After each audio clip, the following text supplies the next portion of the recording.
let's just examine another situation similar to this, where under section 42, it's also necessary that not only the board should identify the persons to whom the offer would be made, the offer would not enjoy the benefit of renunciation, which means the offerees alone should apply for the securities which have been offered. The next point is money should come in from the offerees only, which means third party validation is required to be done by the company before it allots the share. It also means if another person has paid the money, then the allotment would be said to be irregular.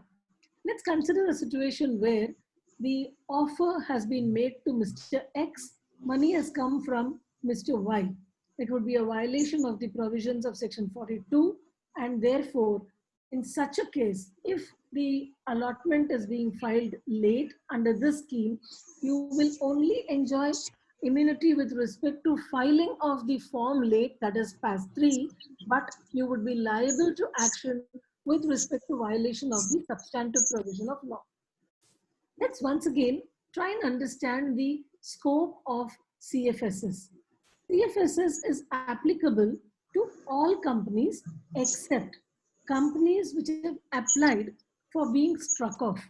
As you know, under section 248 of the Companies Act, a company can apply on its own for being struck off from the register of companies maintained by the registrar of companies. There's another provision under 248 where the government can, based on certain prima facie evidence available before it, and after going through a certain process of issuing notice to the company, can also strike off the name of the company from the register of companies maintained by the registrar of companies. If action has already been initiated for removal of the company from the register, or where the company has on its own filed for its removal, this scheme will not be available to such a company. Otherwise, all other active companies will be entitled to avail of the benefit of the scheme. Of course, going by the general practice of law and precedents, if prosecution has already been launched with respect to a particular non-compliance, you cannot then avail of the scheme because what has already happened and prosecution has already been launched. Under this scheme, there's also another good feature which has been brought in. If penalty has been imposed for late filing and against that penalty an appeal has been filed, even in such a situation, benefit of regularizing the filing has been granted. There's only one requirement of withdrawal of such an appeal which has been filed by the company, and the company can apply for immunity certificate by complying with the filing of the form. If it has already been filed and there has been a delay, then it just needs to withdraw and withdraw the appeal and apply for the immunity certificate to be granted under CFSS. CFSS would cover all kinds of forms except increase in share capital, which is SH7, which is normally filed for increase in capital, and for charges. Charges, again, there has been a new scheme which has also been announced. I'll come to the scheme on charges little later after I'm through with CFSS. In case of CFSS, the company can file the form, and from 1st of April, there's no late fee that is payable. That late fee button has been disabled by MCA. So all that you need to do is file your form. The company is aware that the filing of the form is being done beyond the due date. So therefore, after CFSS is closed, which happens on 30th of September 2020, anytime after that, the company can file an application for issuance of an immunity certificate. Now, this format of the immunity certificate application has also been given in CFSS. So, all that the company needs to do is keep filing all the forms that it needs to file, and after the after the scheme closes, it files one application for condoning all the delays with respect to the several forms which the company has filed late during this period, availing of the benefit of CFSS. After CFSS gets closed, only then can you file for this immunity certificate being granted. This basically is because whatever you file during this period, you can file one application giving details of all the SRNs in one single application. Within what period are you supposed to file for grant of this immunity certificate? As I said, it is any time after the scheme closes, but it has to be filed within 6 months of closure of the scheme, which basically means you have time till 31st of March 2021 to file this application for grant of immunity. Based on this particular application, the government MCA will grant you an immunity certificate, which will very clearly exempt you from any penal action, which means with respect to this late filing, no further penalty would be charged on you, on the company or the officers of the company, and there'll be no further prosecution also. So it's a wonderful can be filed, and you can get this relief. What are the kind of forms? I covered it except for charge, which also has a separate scheme, which I'll come to in a bit. Other than that, except for substantive violations of law, everything else gets covered. Once again, the beauty of this particular scheme is it is not specifically time bound. That is, if you recollect, the old 403 provided for a maximum period of 300 days. Of course, everyone presumed that it was 30 period for filing, which has now been set right by saying that 30 days is the only period which is available for filing. Post that, there'll be a penalty. Now, under CFSS, they've said all forms. It could be right from incorporation of the company till the time you file under CFSS, you're getting this particular benefit, and you only pay the base filing fees. No additional fees is required to be paid or filed. So if it is one which is merely with respect to filing of fees, I don't think there can be a better scheme than this. You can just avail of this, close all the lapses which the small companies may have missed out. Of course, the caveat is SH7 with respect to capital, you cannot avail of this. Charges, there's a restriction which I will come to in a bit. So just to sum up, CFSS, the scheme is open till 30th of September. It gives clear immunity from any kind of penal proceedings, no penalty, no proceedings, and only filings which are with respect to filing of forms get covered under the scheme. Substantive violation of law, I'm sorry, will not get covered, but that's no reason not to file the form. At least you would be able to avoid one penalty. You will be granted an immunity certificate, but it is not suo motu, it's not automatic. You need to file an application for grant of the immunity certificate, giving all the SRNs of the forms that you have filed. If it's an inactive company, you cannot avail of the scheme. And if there is a prosecution which has already started, then you can file the appeal. The appeal period has also got extended. The period from 1st of March to 31st of May will not be counted when you reckon the period for filing an appeal. Now, this is appeal with respect to the old proceedings where the penal proceedings have already started. This is more like granting an exemption with respect to reckoning of the limitation period. And as I said, within 6 months, you have to file the application for issuance of this immunity certificate, and immunity certificate will thereafter be issued. one single application needs to be filed. There's a similar scheme even for LLPs.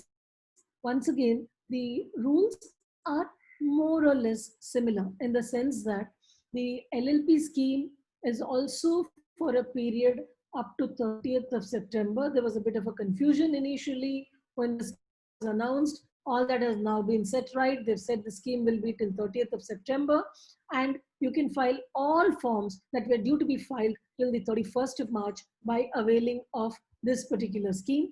And it is only with respect to filing of forms. Of course, with respect to LLP, you have a standard filing of form with respect to the annual return. You have the annual financial statements, annual accounts as would be called under LLP Act, or with respect to change in designated partners. All these can, or an amendment to the partnership agreement, amendment to the LLP agreement. All these can be filed under this LLP scheme.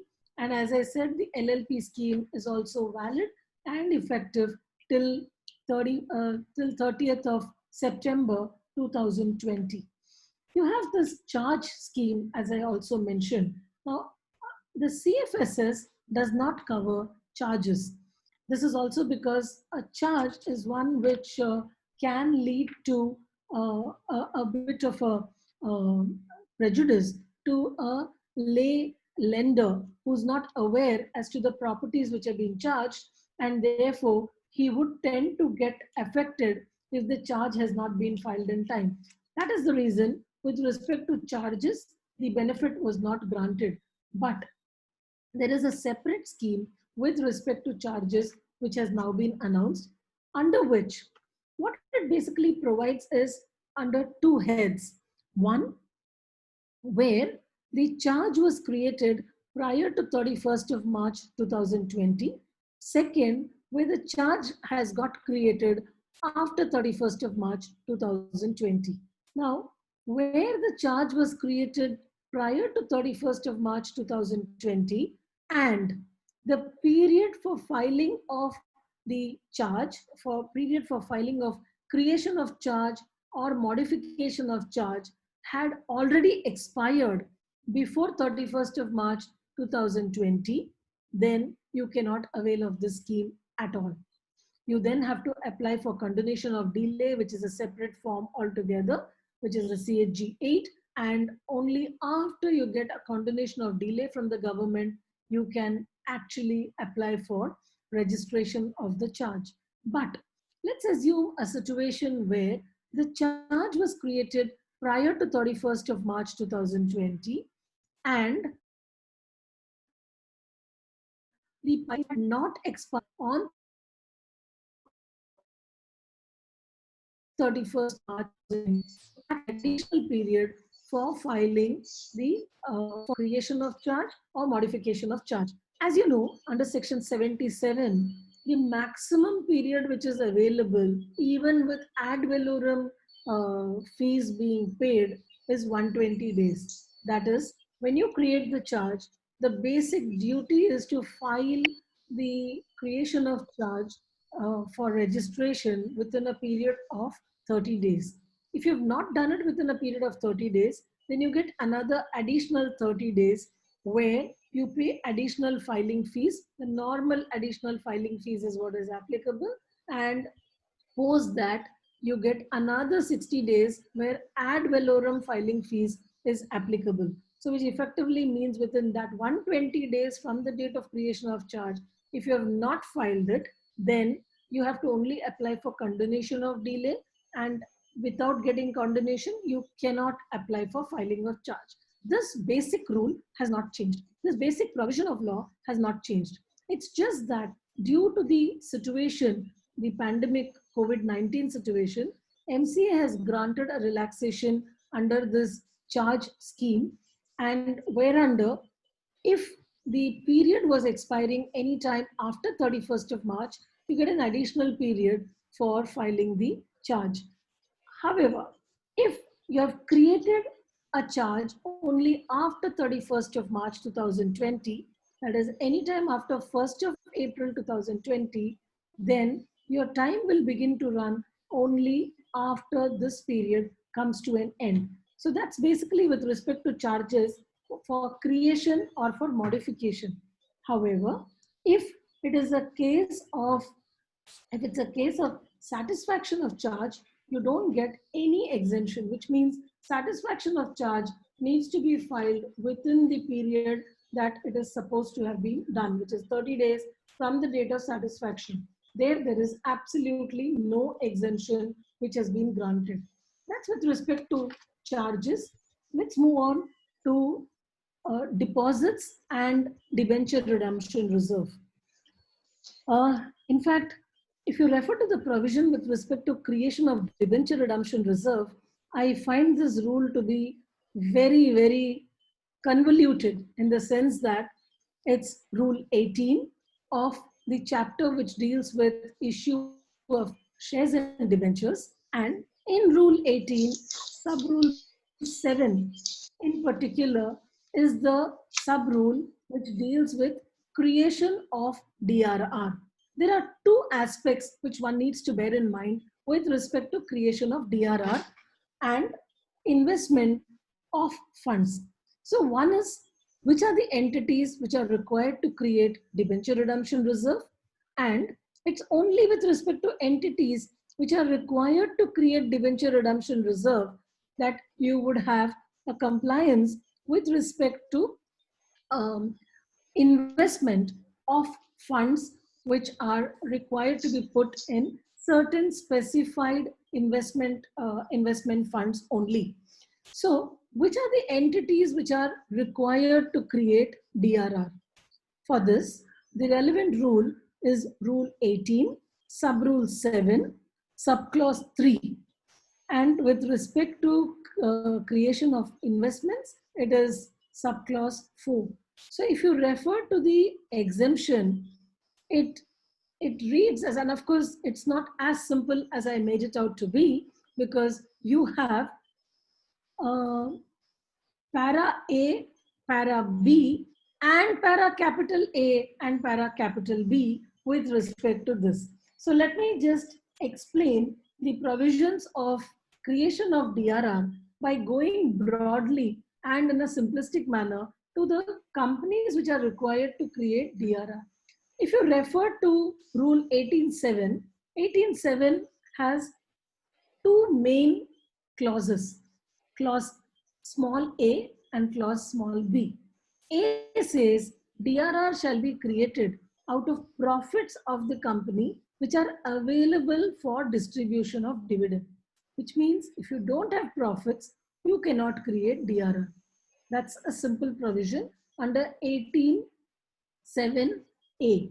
Then you have 18.7b, which says limits regarding adequacy of DRR, that is, how much of DRR are you required to create, and investment.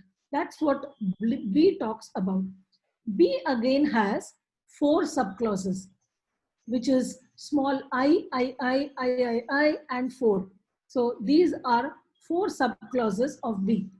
So we are basically referring to Rule 18, Sub-Rule 7, Subclause B, IV,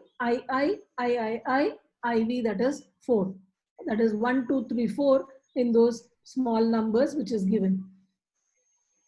18.7b1 says that if it is a all India financial institution, no DRR is required to be created because they are regulated by Reserve Bank of India or and by the banking companies, both of which is the two separate acts which are regulated by RBI only. As you know, banking companies is one which is registered under Section 7 of the Banking Regulation Act, and the other one is one which is covered under 51, where RBI gives a notification on this. The second category, so here, whether it is a public issue or a private placement of debentures, if it is issued by all India financial institutions, no DRR is required. Simple.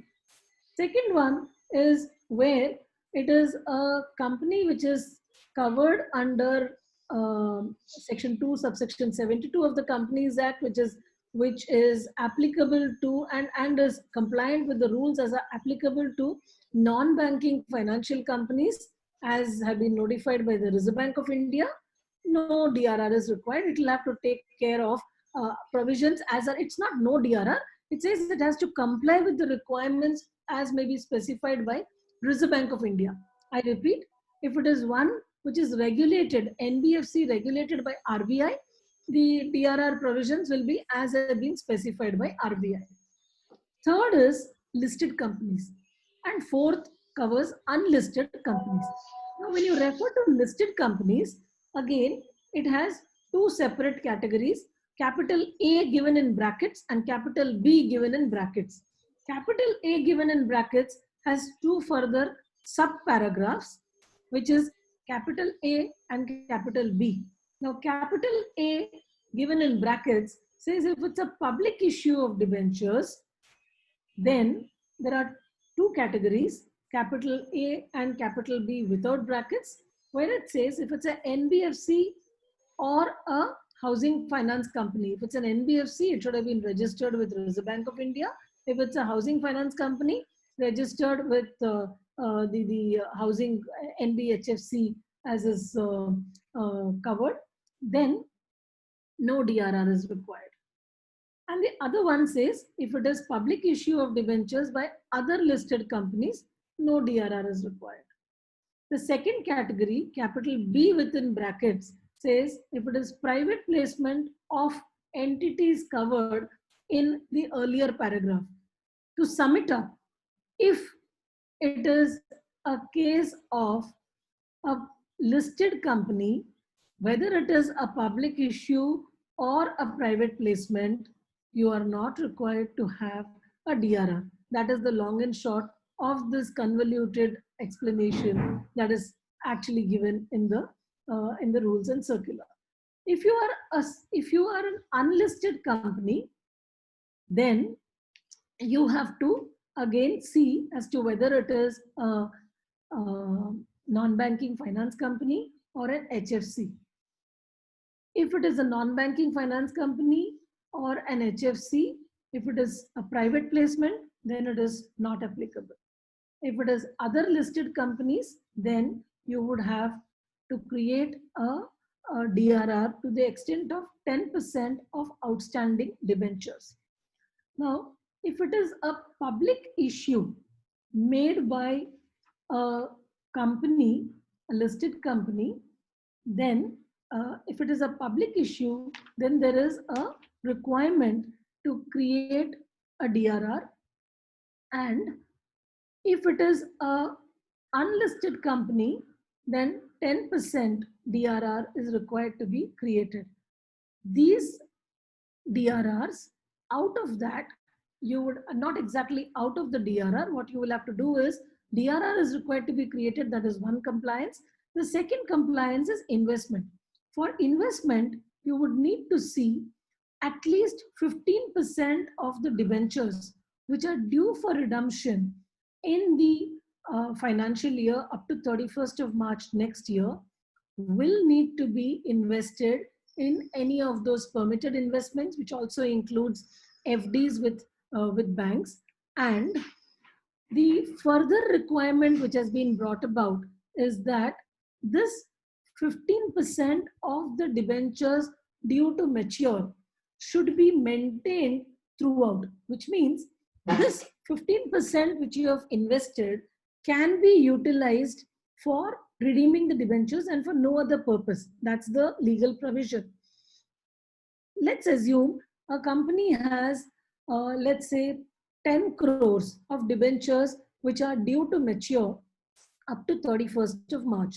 15% of 10 crores, that is 1.5 crores, will have to be invested. Let's assume in the month of September 2020, 1 crore of debentures are due to be redeemed. Out of this 1.5 crores, can this 1 crore be taken out for meeting the redemption?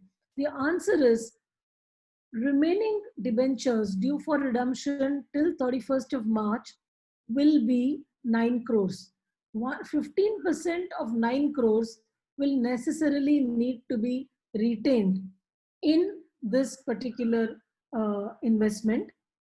And leaving that aside, you can withdraw the rest. You cannot withdraw the entire amount. So in this particular example, you can only withdraw the amount which is equivalent to this amount and not otherwise. So 9 crores, you're still having a repayment of 9 crores. So this amount can only be withdrawn to that limited extent and not otherwise. So that's the way you would be looking at the investment, and that is the way you would be creating the DRR. Let's move on with the other relaxations which have been granted by the government. For example, returns which were required to be filed prior to 31st of March. One of the returns which was required to be filed by the 30th of April was the MSME return. Or let's take the second one where the deadline was 30th of June, which is with respect to the DPT3 return, the deposit return. All these returns are also required to be filed within their due dates. If they have not so been filed, one can avail of the CFSS benefit and apply for this condonation of delay. MSME, as I said, the last date was 30th of April. If it has not been filed by 30th of April, avail of CFSS, but please ensure the form is filed before 30th September in any case. One of the other points of CFSS, which I forgot to mention, is that the government will start prosecution with respect to delayed filing after CFSS comes to an end. And this has been very clearly mentioned in CFSS itself. So this is one where I would actually urge you not to take any chances and ensure that all filings are completed. CSR contribution was another one where there have been two changes. One is, of course, with respect to PM CARES and state government. If there are any contributions given to state government or any amounts paid for COVID with respect to collections made by state government, will not enjoy the same exemption under Schedule 7 because state governments are not covered under Schedule 7. Uh, PM CARES has actually also been covered in Schedule 7, so that's fine. And there's one more addition in Schedule 7 with respect to the armed forces and benefit given to the war widows of armed forces. That's also an addition there. AGM and EGM, there have been several relaxations which have been granted very proactively, I would say. So if I were to sum up with respect to AGM, EGM, the main pain points are with respect to issuance of notices where the postal departments are not working, and therefore, even for that matter, courier. There have been some selective operations. However, there are several zones which are containment zones, so therefore they would not be able to go. And hence, the relaxation says that wherever you have the email addresses, you can send it by email, and there's a mandatory requirement of release of a newspaper advertisement. Now, if it's an EGM, then the newspaper advertisement is required to be released after you have released the notices by email. But if it's an AGM, there's a further protection which has been brought in. Before issuance of notices by email, the companies are required to release a newspaper advertisement stating that they are releasing, they would be sending the notices by email. And after dispatch of notice, in any case, the companies are required to comply with another advertisement, which was of course there, which was all along there in Rule 20 of Chapter 7 rules with respect to management and administration of companies. So that of course goes without saying. The additional point is with respect to release of this advertisement before issuance of the notices by email. You can't club the two. This is a specific requirement which has been brought in. So if you're holding an EGM, uh, you can hold the EGM by VC or by other audio visual means, and in which case you would be sending out the notice by email, and the advertisement will also have to be published in the newspapers post this. all shareholders holding shares in physical form, in listed companies in particular, and also with respect to other companies where DMAT is mandatory. Of course, DMAT is not mandatory to the lay shareholders. It's only the promoter group which is required to be kept, which is required to keep all its shares in DMAT form. uh, they would be given an opportunity as to how they can do e-voting. For example, if you're holding shares in physical form, you don't have a demat account, and therefore any platform that is given will not directly throw open, because as you know, the e-voting platform is linked to your DPID client ID, and you gain access to that through DPID client ID. But if you're holding shares in physical form, you would be entitled to enter the meeting module by filling in your folio number, and typically there's a password which is given, which also you key in and you enter the meeting module. If it's a listed company, e-voting is a very well established module that you have, especially for remote e-voting. But even voting at the meeting needs to be given to all the shareholders, and notices also need to be given to auditors and debenture trustees. All the other directors, even if they are not members, will be attending the meeting. So those are anyways the standard practices which will also need to be taken care of over here. Institutional investors should be encouraged to attend the meeting which is convened through VC or through other audio visual means, which when it says to be encouraged, it is the duty of the company to ensure that they also try and speak and ask the institutional investors to attend the meeting. Um, with respect to rights issues, there was a relaxation once again in line with the relaxation granted for holding EGM, which was granted sometime in April 2020, 8th of April 2020 and 13th of April 2020, were two circulars of MCA. In line with the same philosophy, in line with the same thinking, relaxation has been granted even with respect to rights issues, provided the issue opens before 31st of July, where notices can be given by email. Of course, one would need to see as to how things pan out, because few of the states, the lockdown has continued till 31st of July. IEPF filings, wherever the shares were to be transferred to the government, uh, the relaxation has been granted till 30th of September. This is because you would not be able to send the notices to the shareholders within this particular time period, and therefore relaxation has been given, as also with respect to e-verification, which is done by the companies. You also have a very important relaxation with respect to filing of NFRA 2. NFRA 2, which I'm sure all of you would know it much better than me, the deadline is 6th of July. So tomorrow is the deadline for filing NFRA 2. The initial deadline was 150 days from the time of deployment of the form. The form got deployed on the 9th of December. So 150 days, of course, is over. But in the meantime, once again in April, they extended the timeline, and they said that it will be 210 days from the date of deployment of the form, and 6th of July is the 210th day. And NFRA 2, wherever it is required to be filed, needs to be filed by this deadline.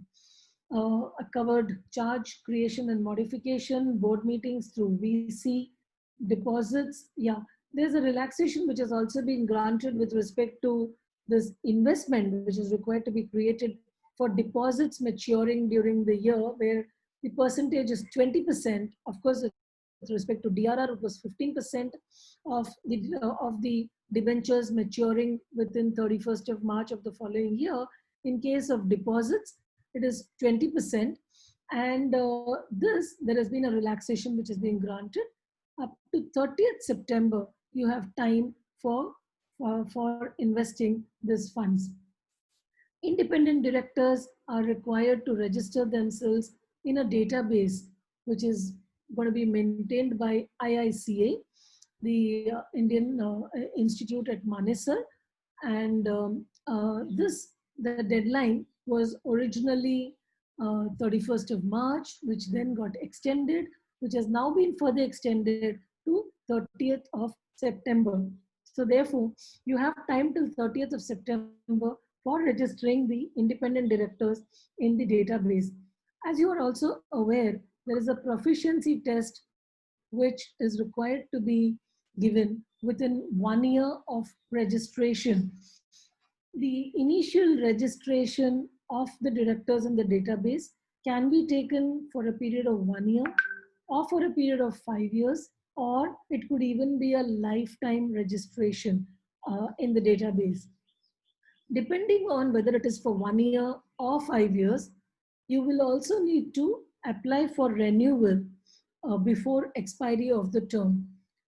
Proficiency test, as I said, needs to be given within a period of 1 year, and directors who had registered themselves, let's say in March 2020, will have time till 21st, will have time till March 2021 for giving this proficiency test. However, there's a relaxation from giving this proficiency test if the director has been on the board for over 10 years, on the board of a listed company, or even if it is an unlisted company, if it has a paid up capital in excess of 10 crores or 10 crores, if the paid up capital is in excess of 10 crores or is equal to 10 crores, there's an exemption. That is 10 crores or above of paid up capital. If the director has been on the board, he would get an exemption. Or it could even be a body corporate, because banks which are listed may not necessarily be companies. So therefore, if it is a body corporate which is listed, you again would get an exemption. And if a person has been a KMP for this period, even then there is an exemption. Of course, the concept of KMP itself was brought about only in Companies Act 2013. So it's only from 1st of April 2014 that a person would have occupied the position of a KMP. So assuming a person was a KMP from 1st of April 2014, and if the person applies for registration for being included in the register of independent directors today, then he gets the benefit of 6 years. And assuming he was on the board of a company for 4 years prior to that, which company had a capital of, let's say, 10 crores, unlisted company, unlisted public limited company with capital of 10 crores, he would be entitled to exemption from the proficiency test. However, let's assume a scenario where he's been a KMP from 1st of April 2014 till date, and he's also been a director on the board of a company, say from 1st of April 2014 till date. It will not become 6 plus 6 years. It will only be counted as 6 years, because overlapping periods will not grant him double the exemption, which has been very clearly brought out in the rules with respect to IDs. So the relaxation has been granted only with respect to timeline, which is up to 30th of September 2020, as I said. So we've covered most of the points with respect to the relaxations, and I would like to, there's one more relaxation on Caro. Caro, of course, I don't have to go into the specifics, but Caro, which was originally scheduled to be made applicable from financial year 1920, that is audit reports which the auditors you all would have signed anytime after 1st of April 2020, this would have been applicable, where there's a relaxation, and Caro would only be applicable from financial year 2021 onwards, which is quite a relief, because there were a lot of points where a lot of detailing and detailed checking would have been required. So that's not applicable for the current year. So in short, these are the different provisions, but I would like to take some time on the deposit return too. under this deposit return, the difficulties that one faces typically are with respect to uh, advances received from customers, which need to be settled within a period of 365 days. If it is not so settled, it will amount to a deposit, and all the provisions of Section 73 would automatically get attracted. So, therefore, it is important to see as to whether there has been any amount received from a customer which has not been adjusted within a period of 365 days and which has not been refunded within a period of 365 days automatically becomes a deposit. If you actually see Rule 21C of the acceptance of deposit rules, there are several heads which are exempted deposits. By virtue of the amendment that was brought about last year, even exempted deposits are now required to be disclosed in your DPT-3 return. And the first DPT-3 return was to be filed last year. Last June was the time it was to be filed, which was, of course, then granted a small extension. And the DPT-3 return is not covered under STP, so therefore it requires approval. It, of course, goes into a first box where it is taken on record and then it is approved. On DPT-3, the cross linkage with the financial statements is important. And DPT-3 actually covers three specific heads. One is the one-time return, where it was only applicable last year with respect to deposits which were accepted earlier. The second was with respect to the regular return and where the company had accepted deposits.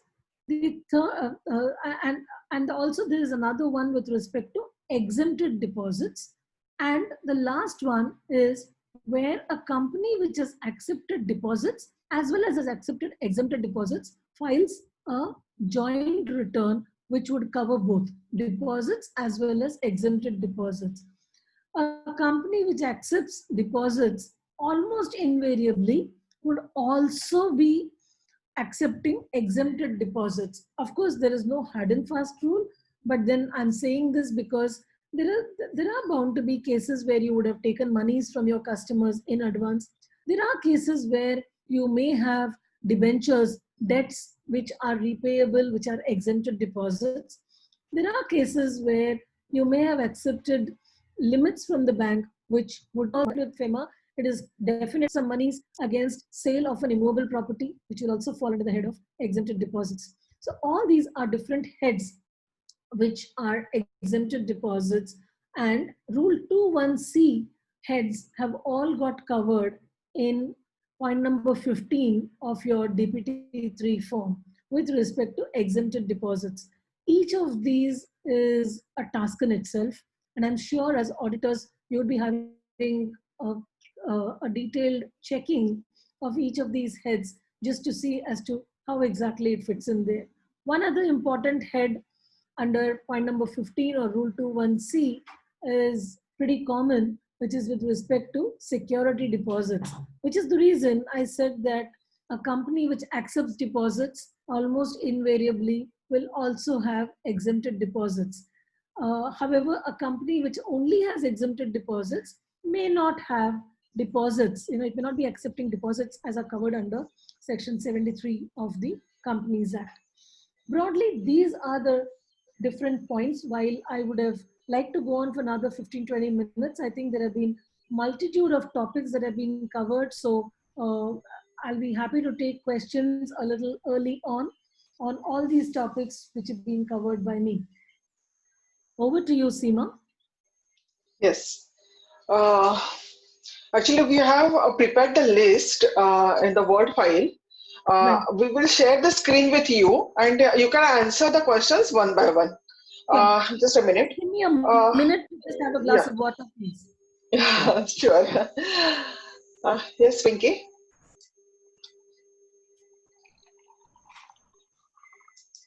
Hello, Pinky.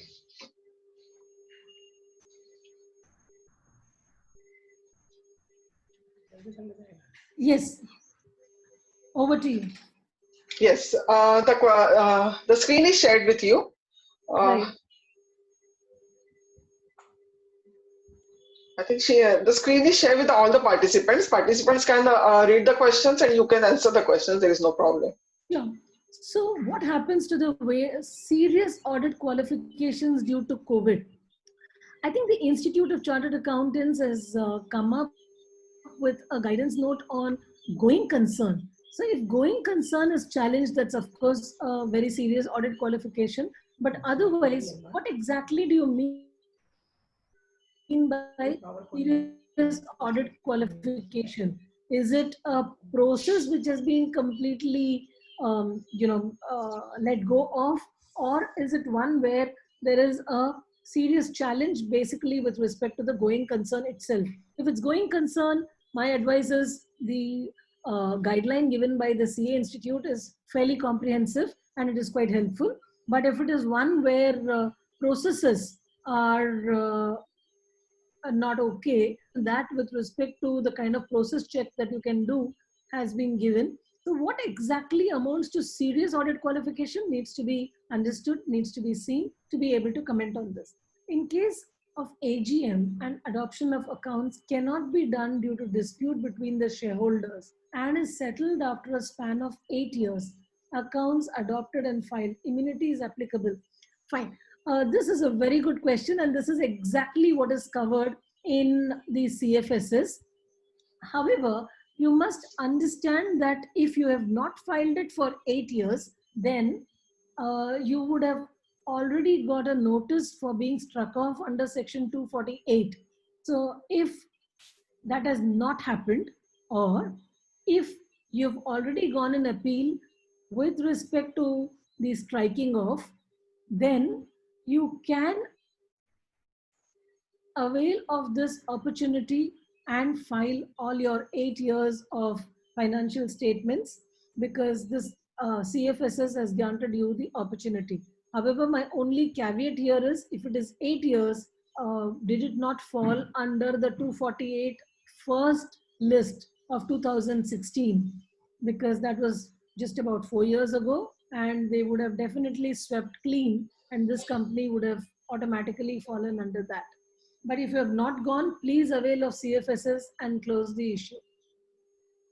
What happens to penalties and notice of prosecution for forms filed with late fee before the scheme? So before the scheme, if you have filed something with late fee, you're not going to get any refund, nor are you going to be covered under this particular scheme. And uh, the only expectation is that since CFSS has granted immunity, if you have filed the form earlier with late fee, probably the government will not charge, will not start prosecution, will not charge penalty. But that's only a hope, because in this they've said that if prosecution has already been started, you can then appeal and ask for the penalty to be waived. So going by the beneficial interpretation of this, I would say that maybe they will not charge penalty, but you can't get any refund of additional fees already paid. Um, we've we've heard that the strike off procedures are undergoing change. Can we go for strike off under existing in coming months, and would we need to wait? Um, you can go for strike off under the existing scheme itself, the one under 248.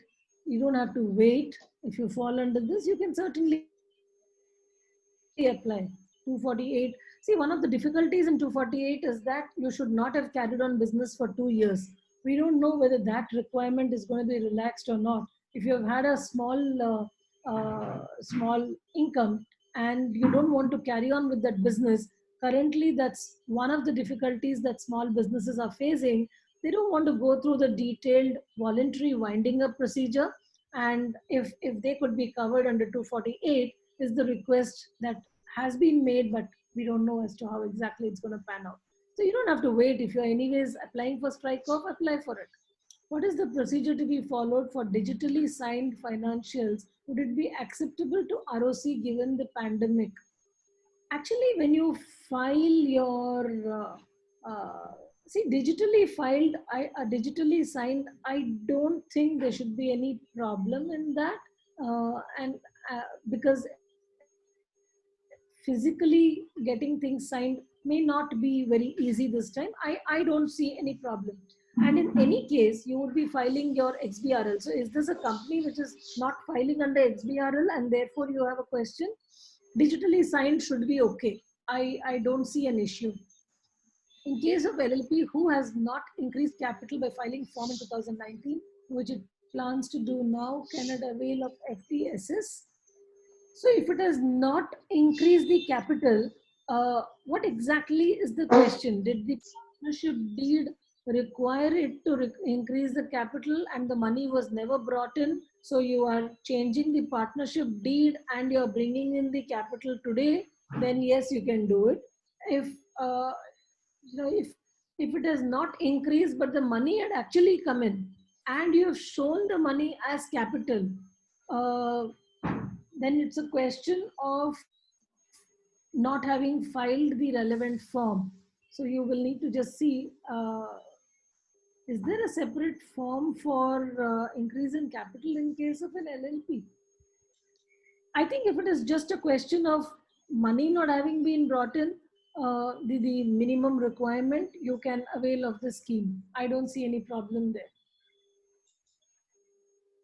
A company was converted into LLP after 3 years, where the accumulated profits and reserves can be distributed to all partners, including new partners added in these 3 years in their present profit sharing ratio. Um, Accumulated profits and reserves. I'm not too sure about it. I think I will need to see, because whether it will be considered as permanent capital and or otherwise needs to be seen, because accumulated profits and reserves, profits would have been available for distribution of dividend if it was a company. But let me confess, this is a question which is not really up my sleeve. I will need to come back to you on this. You're free to write this to me on my Gmail and I would try to respond. Conversion of LLP into conversion of company into LLP, whether we can do so now, any changes in the procedure recently? No, conversion, it is just the same. There is no change specifically. Many lenders are not aware of creation of charge. Oh, this is very important. And in fact, while many lenders may not be aware of the charge, there is a major change between Companies Act 56 and Companies Act 2013, that lien is also considered as a charge. Any encumbrance is a charge under the 2013 Act. So let's assume you've just given an FD to a bank and that is treated as security. You're required to have a charge created, and it's a responsibility of the company to file the charge, and therefore it is necessary to get the charge created. Of course, if the charge is not created and the company goes for winding up, the lender will not be able to claim it against the company, but the primary responsibility is on the company to file the charge. It's actually the lender can also file the charge, and of course 77 originally had that particular sequence which has all been done away with. So the company is also responsible, and you will have a qualification if you have not filed your charge. Compliance with Companies Act is not ensured if you have not filed the charge. So if the lenders are not aware, I think it's necessary to ensure that which has been allowed by the Act, and you need to ensure that you satisfy it within the prescribed period. Although satisfaction does not mean only payment of money, there are obligations, all of which covenants need to be clearly confirmed as completed. CFSS is not deployed. No, it will not be deployed now. That will be deployed only after CFSS 2020 comes to an end, which happens on 30th of September. So it's only after 30th September that you are required to fill up CFSS 2020. Hence, it has not been deployed. So you have time till then. There's no problem. What are the shortcomings of virtual AGM from a point of view of a from the point of view of board members? Does it not create obstacles from making a big event and interaction with does it create obstacles from making a big event and interaction with shareholders? Physical meeting now passe. Are physical meetings now passe and virtual global meeting a way to go? So what should it be with the opportunity for everyone to attend a meeting through the net? Will that become an order of the day? I think we'll have to wait and watch. That's for the regulators to say. But in terms of shortcomings, see, there's always a plus and minus. If all the members are sitting in one place, there's a bit of a eye contact. There's a lot of interaction, which is not the same when you have it on the internet, although everyone can participate. So uh, it's a plus and a minus too. It's really great that a lot of them are going to be able to participate in all these AGMs, EGMs, and to that extent, probably e-voting will also go up because of this. As you would know that e-voting, while it has been there in the statute book for the last 6 years, and in case of listed companies also, the percentage of remote e-voting has not really gone up. So maybe this would encourage people to vote, and that's actually what is required. As you know, post the e-voting provisions, the number of proxies that companies receive has gone down considerably. Rightly so, because a member gets an opportunity to cast his vote and have his say on the resolutions. Similarly, as you would have seen in the circular of MCA as well as that of SEBI, they've said that for VC AGM and for the AGM through other audiovisual means, proxies will not be permitted. And rightly so, because proxy is actually for a person to come and attend when the main member is unable to attend. But when you're permitted to attend from wherever you are, why should there be a proxy at all? So these are the advantages also of having meetings through the video conference or other audiovisual means. So what is important is a shareholder should have a say, which he certainly gets when you do it through the VC or OAVM. What's the process if the directors are disqualified due to non-filing of annual returns for 3 years and now they want to avail of CFSF? Uh, See, if 248 has already started, you cannot avail of CFSs at all. Or for that matter, the uh, even if 248 process has not started, if the company has been in violation for 3 years, then you cannot avail of CFSs. Um, there's one small technicality, however, where you say that the last year you've not filed your annual return or you've not filed your financial statements. There is an extension which has been granted for the NGT 7, but of course that's only with respect to persons in the disturbed in areas which were disturbed due to floods and all that.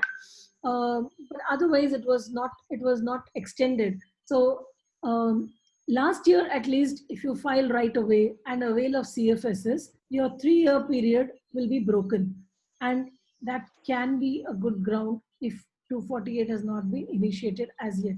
That's just a small foothold, but you'll need to do it immediately.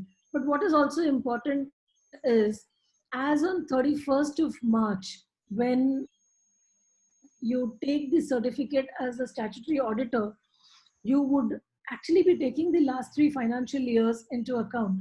Now, these last 3 financial years, as on the date of finalization of your audit report, if they have not filed, then vacation is become automatic. Anyways, vacated office. If you have not signed your audit report, that is, if the accounts have not yet been approved by the board, then there is a small gap. What I'm trying to say is, if let's assume in a company which has not filed the annual return or the annual financial statement for 3 years, and you are going to adopt the accounts for the current year, let's say in another 10 days time, and before that they file it, then in your audit report you would not be writing about CFSs. disqualification. But if they have not so done, then your disqualification has automatically happened. And once the disqualification happens, vacation is automatic because 167 does not have any further interpretation. And the only other thing is for you to claim an exemption by going to the NCLT. So that's a tricky question, and one needs to go into the facts of the case to see as to how you handle it. Is board meeting on team platform Madam, allowed? Beach Yes. में fourth question we had missed, so please take fourth number questions. Yeah. Yeah. Okay. What is the status of compounding application? Oh yes. What is the status of compounding application for companies during lockdown period? Any time frame within which it would be closed? No, there is no time frame that has been given. But ROCs are all functioning through video conference also. So if there is a compounding application which you have filed with the RD, you can always take it up. And actually ROCs are also functioning with skeletal staff. So you can certainly take it up. NCLT is also functioning through VC. They are taking urgent matters.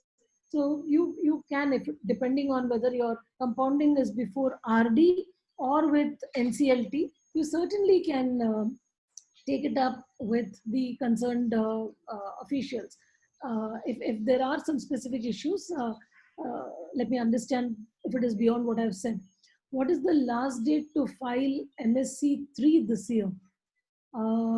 Miscellaneous 3, what exactly is this form, please? Please help me understand. Chat box में you can write in the chat box. Yeah, please.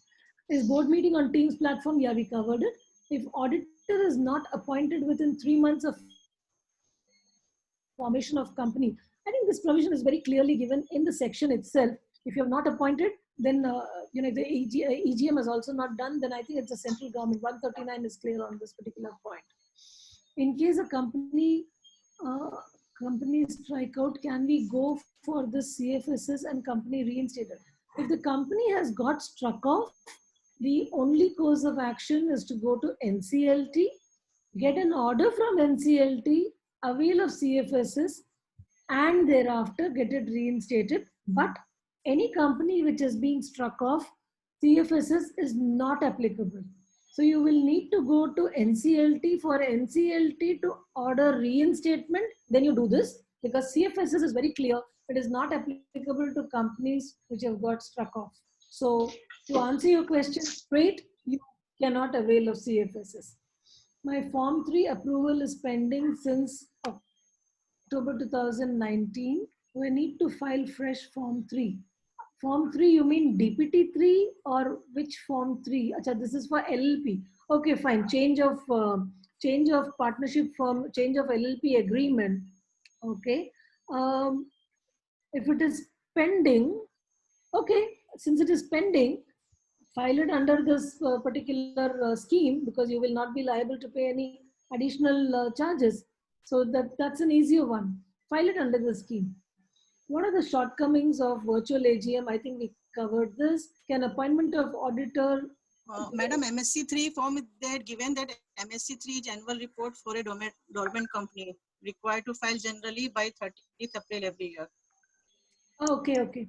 So 30th April, you in any case, there was a circular which was issued which said that during this period up to 30th September, you can file all the forms without paying extra fees. Now MSc3, is it covered in that particular circular? We will just have to see that. Let me just see it and I'll come back to you on this particular point. So let me just hold this question on MSc3 with respect to dormant companies. Okay. I'm sorry, I really haven't handled anything on dormant companies, which is the reason I was slightly bold on that question, I must confess. Can appointment of auditors ADT1 and DIR3 KYC be done under CFSS scheme? So CFSS, there are certain forms which have been specifically mentioned, which alone can be covered under the CFSS. So we'll just need to see whether these forms are covered under CFSS. If it is not so covered, you cannot file it. So let's say, for example, you have um,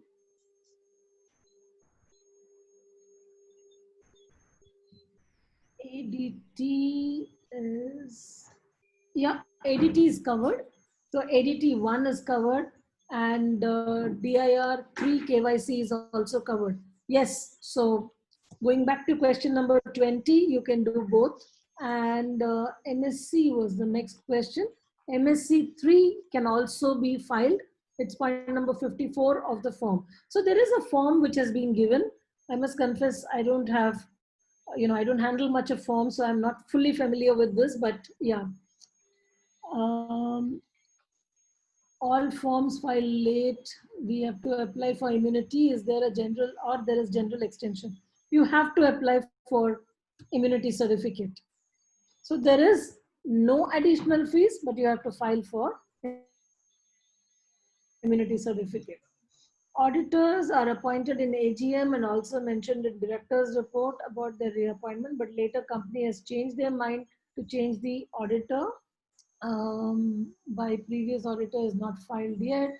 How the new appointment can be done? Okay, auditor is appointed in AGM and also mentioned in the director's report about reappointment. Later, the company has changed its mind. Now, when did the company change its mind? Can it, are you saying after the notice was issued before the AGM? That's not possible. Then in that case, you need to have another resolution saying that they do not propose to reappoint. But they've already issued it to the shareholders. So that's actually not okay. In which case, they're changing the notice which has been issued to the shareholders. So there is a lot of intertwined questions in question number 22, and we will have to go into specific facts. And in short, all that I can tell you is once the notice is issued, if you're making any change, you need to change the notice, which can only happen by passing another board resolution. Also, the director's report, what you have mentioned, if you want to change, it has to be by passing another resolution. Of course, the second resolution can be passed by circulation, but you need to specifically say that this is what the board is deciding. It is not something where you can just change it. In earlier year, auditors have not filed ADT 3. What to do now? Any implication on outgoing auditor? If ADT 3 has not been filed, yes, there is an implication. It is as if they've continued, but you can avail of the CFSs and ensure that this is regularized. So our implication on outgoing auditor, once you file it here, it will be 0 because they've said that CFSs is without any implication on penalty or prosecution. What is the timeline to spend CSR money? If it is not spent by 31st of March, is it compulsory to have a meeting of the CSR committee to decide on the, okay. So actually, let me rephrase your question. You need to ensure that the 2% which is required to be spent as CSR is spent during the financial year. Before 31st of March, you need to spend it. Now, the spending can happen directly or it can happen through any other implementation agency. If you have not spent, you need to ensure that it is clearly included in the director's report as to the reason for not spending. You may be aware that the CSR rules are proposed to be amended so as to have a distinction between projects and programs. And once the new provisions come into force, you will then have to very clearly abide by what is given in the new provisions. That is, the new provisions provide for this money to be deposited within a period of 6 months to the designated account if it is a program. And if it is a project, then you get an ongoing project, you get a 3-year time frame. So coming back to the current position, if you have not spent it by the 31st of March, you then need to ensure that you explain it in the director's report. You have no other gap as to what you can do. Now let me see the second part of your question. Is it compulsory to have a meeting of the CSR committee to decide on the project institution on which the amount has to be spent? See, the CSR committee has to approve the budget for CSR spending and give its recommendations to the board. So therefore, it is necessary, but it is not necessary for it to have a meeting. However, one meeting of the CSR committee is essential at least once a year, because otherwise, how are you going to be deciding on the work of CSR? How are you going to be approving the report which is signed by the chairman of the CSR committee? So it cannot just be by circulation for everything. Asset 7, yeah, Asset 7 is not covered in CFSs. This is because Asset 7 deals with increase in capital and anything to do with fundraising that's fundamental, and your share capital schedule would have undergone change if this was filed in time. That is the reason with respect to Asset 7. And the other reason is Asset 7 also has a stamp duty implication, and hence they have not exempted it.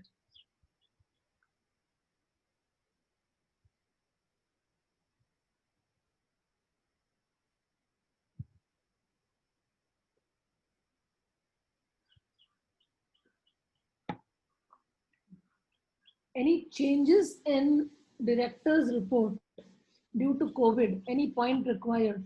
I would say that yes, a specific point is required. This is because COVID certainly would have an implication on the impact on the business of the entity concerned, and therefore it is necessary for it to be specifically covered. For example, there is a parallel director's report which says that any change occurring after the balance sheet date. Now, of course, COVID impact is not necessarily after the balance sheet date, but at the same time, it has continued after the balance sheet date, which is the reason just 10 days before the balance sheet date, or maybe 5 days, or maybe it is quite possible that there was no impact as on 31st of March and it was only thereafter. So impact on the figures as on balance sheet date is certainly required to be given, and hence it is required to be mentioned. With some companies defaulting on secured NCT payments, interest to retail institutional NCD holders, okay, payment of interest to retail institutional holders. What is the remedy available to company to pay interest to retail NCD holders, being small amount to large number of holders? Resolution is delayed. Holders being large, find difficult. Okay. This is a question where some facts will have to be gone into, orders will have to be gone into. I'm sure there would have also been applications filed by multiple institutions as well as retail NCD holders. Since it is a matter of IBC, without knowing the specific facts, it will be difficult to have a sweeping decision as to how it can be addressed. DPT3 filed after 30th June. What is the procedure? Once again, the procedure is just the same. DPT3 is also a form given in, yeah, it's a form given in this CFSs. So you will have to wait till the 30th of September, and post 30th September, you fill in the form, the CFSs application form for immunity, and give the SRN number, and based on that you will get an immunity certificate as is covered in paragraph 6 of the CFSS scheme. DIR KYC filed late, who has to apply for immunity as director may be in more than one company. Okay. DIR KYC, he would have, oh, in case of DIR KYC per se, I think he would,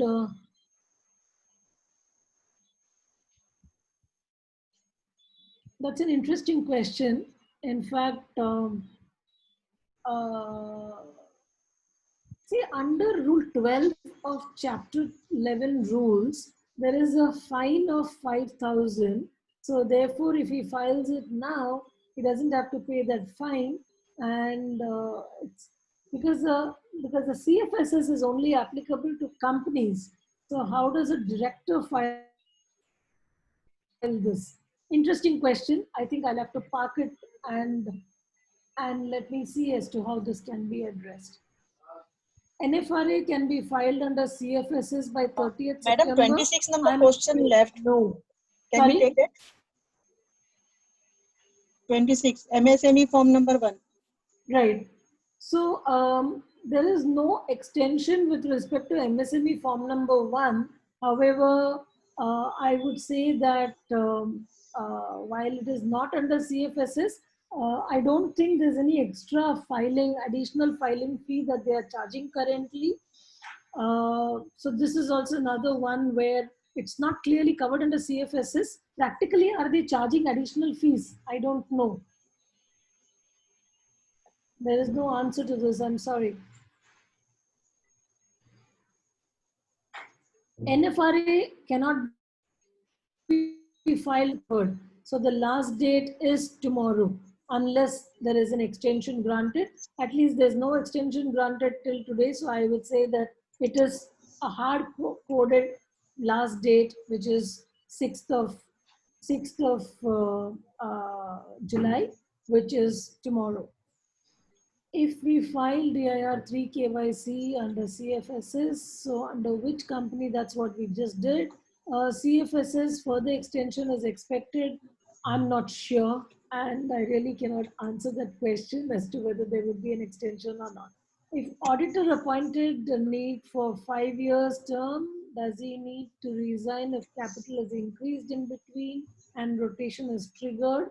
Does he need to complete his term and then rotate? So if an auditor has already been appointed, I would say that he needs to complete, he can complete his term. Rotation is only when he completes his term will the rotation apply. It cannot be in between because his appointment has been for 5 years. Company has not filed ROC forms. Can it be filed? Yeah, it can certainly file. As I said, unless the name of the company has been struck off, you can certainly file. In annual reports, it has been mandatory to list top 10 shareholders. This was maintained. Actually, there is a no. There is a bit of a interpretation in the rules. It is going by the rules. There is an interpretation as to whether it is required to be given in the report or given when requested.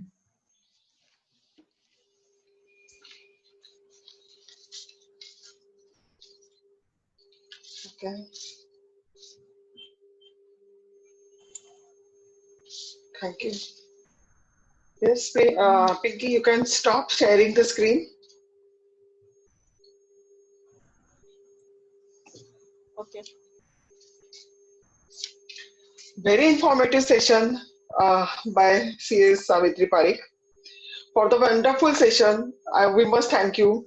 And you answered all the questions raised by the participants. Participants are really benefited. Thank you, madam, once again.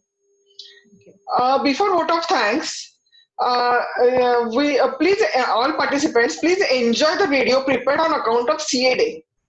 Special appreciation for preparing this video goes to CA Pinky Kedia, CA Vijayda Jaiswal, CA Nidhi Lalpuria, and all the participants and core group members who supported for preparing this thing. Okay, just a minute. I will start the video. Wait for the meeting, and then after vote of thanks, we will end the meeting. So please bear with me for some time.